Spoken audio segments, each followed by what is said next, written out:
جو لوگ اللہ پر ایمان لائیں، کہیں کہ ہمارا رب اللہ ہے، پھر اس پر جم جائیں، ان پر فرشتوں کا نزول ہوتا ہے۔ نہ کوئی غم کرو نہ خوف، خوشیاں مناؤ جنت کی جس کا تم سے وعدہ کیا گیا تھا۔ اللہ کی ربوبیت پر اطمینان جب انسان کو ہو جاتا، میرا رب اللہ ہے، ربی اللہ، انسان کے لیے نہ کوئی کھٹکا، نہ کوئی خطرہ، نہ کوئی خوف، نہ کوئی حزن۔ جو کچھ ہو رہا ہے کس کے اذن سے ہو رہا ہے؟ اللہ کے اذن سے۔ اللہ کے اذن کے بغیر پتہ تک نہیں ہلتا۔ یہ کوئی اندھا بہرا مادہ نہیں ہے جس سے مجھے کوئی خوف ہو۔ اندھا بھینسا چلا آ رہا ہو، اس سے تو ڈرنے کا ہر انسان کو ڈرنا چاہیے، نہ معلوم کس کو ٹکر مار دے۔ لیکن نہیں، اس کائنات کو چلانے والا ایک سمیع و بصیر خدا ہے، وہ جو میرا دوست ہے، میرا ولی ہے۔ اللہ ولی الذین آمنوا یخرجہم من الظلمات الی النور۔ اللہ اہل ایمان کا ولی ہے، ساتھی ہے، پشت پناہ ہے، مددگار ہے، حمایتی ہے۔ بتائیے جسے یقین ہو جائے کہ اللہ میرا مددگار، اللہ میرا محافظ، اللہ میرا پشت پناہ، اللہ میرا حمایتی، اس کے لیے کوئی خوف ہوگا؟ اس سے کوئی ڈر ہوگا؟ میں مثال دیا کرتا ہوں ایک بہت سادہ، پنجاب کے دیہات کی۔ تو بڑا چودھری ہے اور کوئی غریب کسان ہے۔ اس غریب کسان کے جانوروں کو ہر وقت اندیشہ ہوگا چوری کا، کوئی میری بھینس کھول کر نہ لے جائے، کوئی میرا بیل کھول کر نہ لے جائے۔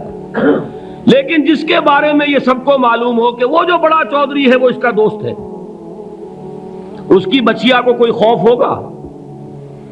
اس کی بھینس پر کوئی ہاتھ ڈالے گا؟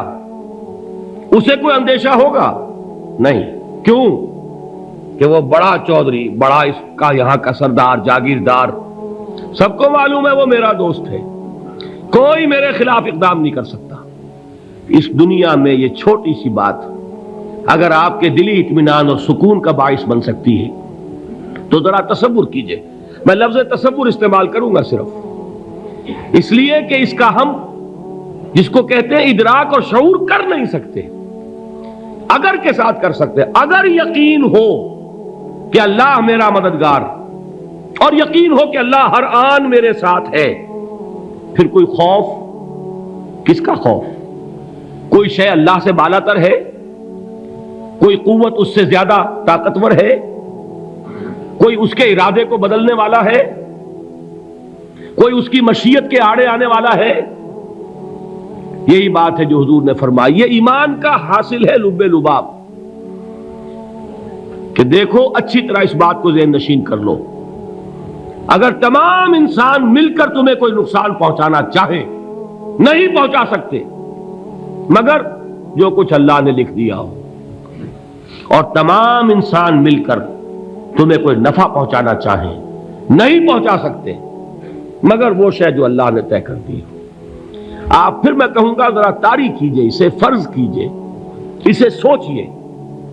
اگر اس حدیث پر ہمارا دل ٹھکا ہوا ہو تو کسی سے ڈر ہوگا؟ یہ مجھے نقصان نہ پہنچا دے، یہ میری رپورٹ خراب نہ کر دے، یہ میری انکریمنٹ نہ رکوا دے، یہ میرا یہ نہ بگاڑ دے، یہ میرا یہ نقصان نہ پہنچا دے۔ اس کا ڈر، اس کا ڈر، اس کا خوف، اس کی خوشامد، اس کے لیے جا کر طرح طرح سے اپنی عزت نفس کو ذلیل کروانا اس کے سامنے، یہ سب کچھ کیوں کرتا ہے انسان؟ جب سمجھتا ہے کہ اس کے ہاتھ میں میرا کوئی نفع ہے، اس کے ہاتھ میں میرے لیے کوئی ضرر ہے، یہ مجھے کوئی گزن پہنچا سکتا ہے، یہ مجھے کوئی نقصان پہنچا سکتا ہے، یہ میرا کوئی کام بنا سکتا ہے، یہ میری کوئی ضرورت پوری کر سکتا ہے، اسی کا نام شرک ہے۔ جہاں آپ نے یہ سمجھا کہ غیر اللہ کے اندر کوئی طاقت موجود ہے، وہی شرک ہے۔ بتوں سے تجھ کو امیدیں، خدا سے نومیدی، مجھے بتا تو صحیح اور کافری کیا ہے؟ شرک تو یہ ہے۔ جس پر بھی تمہیں یہ خیال ہے، کلمہ ہے یہ کلمہ سوم، لا حول ولا قوت الا باللہ، ذرا اس پر دل کو کبھی اگر آپ تصور کریں، پھر فرض کریں، دل ٹھک جائے اس پر، کوئی طاقت نہیں۔ یہی بات تھی جو شیخ عبد القادر جیلانی رحمۃ اللہ علیہ نے اپنی وصیت میں اپنے بچے سے کہی. 11ویں دینے والے ہیں، لیکن حضرت شیخ عبد القادر جیلانی کی وصیت اور تعلیمات کو کتنے لوگ ہیں کہ جانتے ہو؟ یہ جن مقامات تک پہنچے ہیں وہ کس چیز کی بدولت پہنچے؟ انہوں نے جو پیغام دیا وہ کیا تھا؟ اے میرے بچے، جس طریقے سے قرآن مجید میں حضرت لقمان کی نصیحتیں جو ہے نقل کر دی گئی ہیں، میں یہ عرض کروں گا بالفرض اگر قرآن حضرت عبد القادر جیلانی کے بعد نازل ہوا ہوتا تو شیخ عبد القادر کی یہ نصیحتیں بھی قرآن میں درج ہوتی. اتنی اونچی نصیحتیں ہیں. اے میرے بچے، اس حقیقت کو ذہن نشین کر لے، لا فاعل فی الحقیقت ولا مؤثر الا اللہ. اس کائنات میں نہ کوئی فاعل حقیقی ہے نہ مؤثر حقیقی ہے سوائے اللہ کے. کسی شے میں کوئی تاثیر نہیں اگر اللہ نہ چاہے. آگ جلا نہیں سکتی اگر اللہ نہ چاہے. پانی ڈبو نہیں سکتا اگر اللہ نہ چاہے. زہر ہلاک نہیں کر سکتا اگر اللہ نہ چاہے. کوئی چیز فائدہ نہیں پہنچا سکتی اگر اللہ نہ چاہے.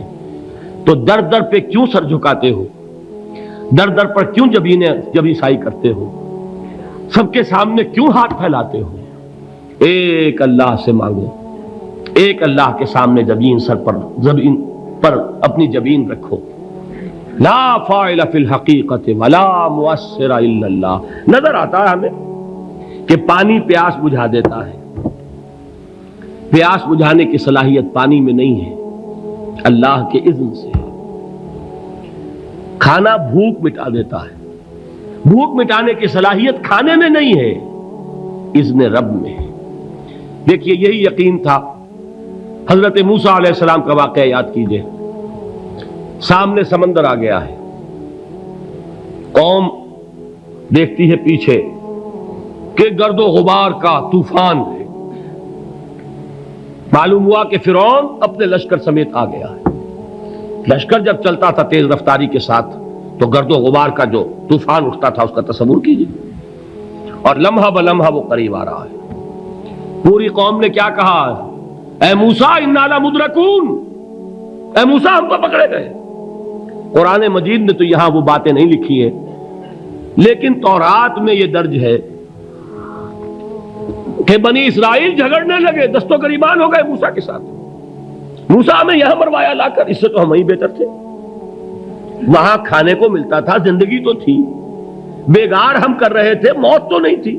اب جو کچھ ہوگا اس کا تصور کرو، جس طریقے سے ہمارے ٹکڑے اڑائے جائیں گے. تو لڑ رہے ہیں حضرت موسیٰ علیہ السلام سے. یہ تورات کی تفصیل ہے. قرآن میں صرف اتنا آیا ہے، پریشان ہو کر انہوں نے کہا انا لمدرکون. موسیٰ ہم تو پکڑے گئے. اس وقت موسیٰ کا جواب کیا ہے؟ کلا ان معی ربی سیہدین. نہیں، میرے ساتھ میرا رب ہے، وہ راستہ دے گا. بتائیے کہاں راستہ نظر آ رہا ہے؟ یہ ہے ایمان بالغیب. راستہ نظر نہ آئے تب اللہ پر یقین ایمان ہے. جیب میں پیسے ہوں اور تب دل کو اطمینان ہے تو ایمان کس پر ہوا؟ پیسے پر، اللہ پر نہیں. جب وسائل و ذرائع نہ ہو اور پھر یقین ہو کہ اللہ مسبب الاسباب ہے، وہ اسباب کا پابند نہیں ہے، وہ اسباب کا محتاج نہیں ہے، اسباب اس کے محتاج ہے. اگر یہ یقین ہے تو اللہ پر ایمان ہے. یہ نہیں ہے تو تمہارا ایمان اسباب پر ہے، وسائل پر ہے، ذرائع پر ہے، مادیات پر ہے، اللہ پر نہیں. اس وقت کہاں راستہ تھا؟ کوئی راستہ تھا؟ سمندر ہے اور ادھر سے لشکر آ گیا ہے. کلا ان معی ربی سیہدین. اب دیکھیے ایمان کہہ دینا آسان ہے، ہوا معکم اینما کنتم. جہاں کہیں بھی تم ہوتے ہو اللہ تمہارے ساتھ ہوتا ہے. لیکن اس کا یقین قائم ہو جائے تو زمین و آسمان کا فرق واقع ہو جائے. یہی بات ہوئی حضور کے ساتھ. غار ہے، چھپے ہوئے ہیں محمد الرسول اللہ اور آپ کے وہ یار غار ابو بکر صدیق رضی اللہ تعالی عنہ.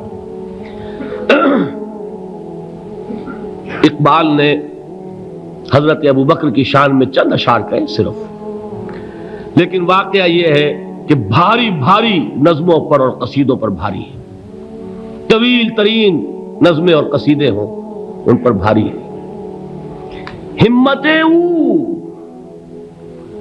ابو بکر کی ہمت جو ہے کشت ملت را چو ابر، جیسے بارش سے کھیتی اپجتی ہے، ابو بکر کی ہمت اور عزیمت اس امت کو اسی طرح سینچنے والی ہے۔ ثانیے اسلام و غار و بدر و قبر، وہ دوسرے تھے اسلام میں، دوسرے پہلے کون تھے؟ انا اول المومنین، حضور فرماتے ہیں سب سے پہلا ایمان لانے والا میں، دوسرے ابو بکر۔ ویسے ہمارے ہاں یہ چلتا ہے اختلاف، حضرت علی پہلے ہیں کہ حضرت ابو بکر پہلے ہیں، لیکن اس میں بڑی خوبصورت تطبیق قائم کی ہے علماء نے، اور بہت صحیح ہے۔ چار کے بارے میں فیصلہ ہی مت کرو کہ کون پہلے ہے، ان کی ایک عجیب تقسیم کر دی ہے۔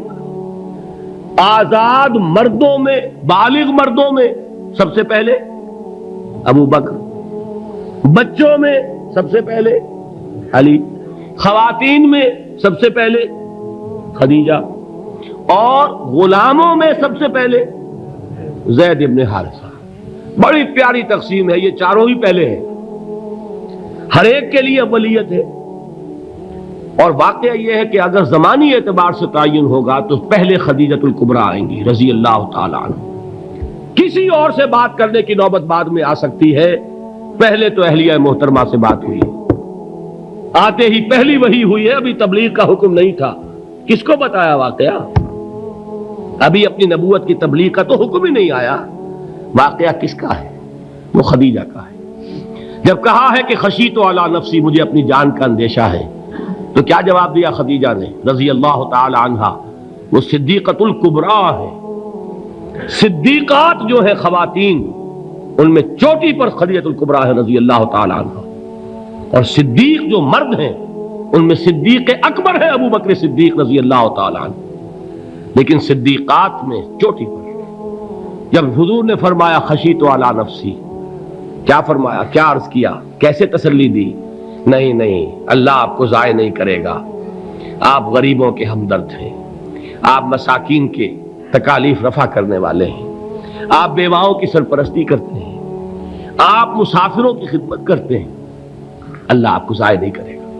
یہ یقین ہے اس خاتون کے اندر۔ خیر وہ ایک علیحدہ بات ہو جائے گی۔ میرے دل پر حضرت خدیجہ رضی اللہ تعالی عنہ کی شخصیت کا بڑا گہرا نقش ہے، جو وہ کوئی اور ہی وقت اور موقع ہوا تو بیان ہوگا۔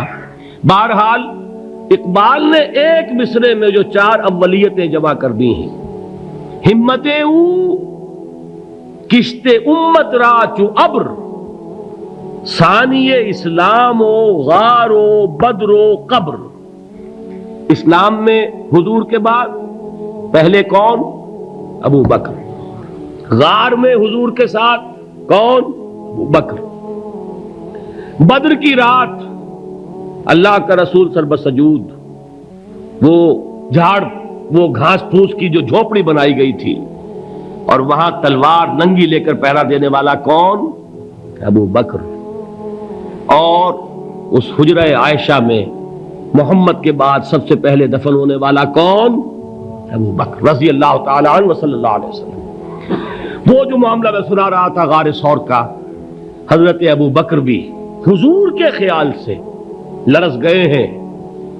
آپ کو یاد ہوگا کہ جا کر پہلے تمام جتنے سوراخ تھے انہیں بند کیا ہے، ایک سوراخ رہ گیا تھا جس کو بند کرنے کے لیے کوئی کپڑا نہیں تھا، وہاں اپنی ایڑی رکھی ہے، تب کہا ہے حضور سے تشریف لائیے، اور اپنے زانو پر حضور کو لٹایا ہے، اور وہاں کسی موذی جانور نے کاٹا ہے، حضور کی آنکھ لگ گئی تھی، اس وقت اس بل کے اندر جو بھی بچھو ہے کیا ہے واللہ عالم، اس نے کاٹا ہے، اس کی تکلیف کی وجہ سے ابو بکر کی آنکھوں سے آنسو ٹپک گئے، حضور کے چہرے مبارک پر پڑے ہیں، تو حضور جاگے ہیں، معاملہ کیا ہے؟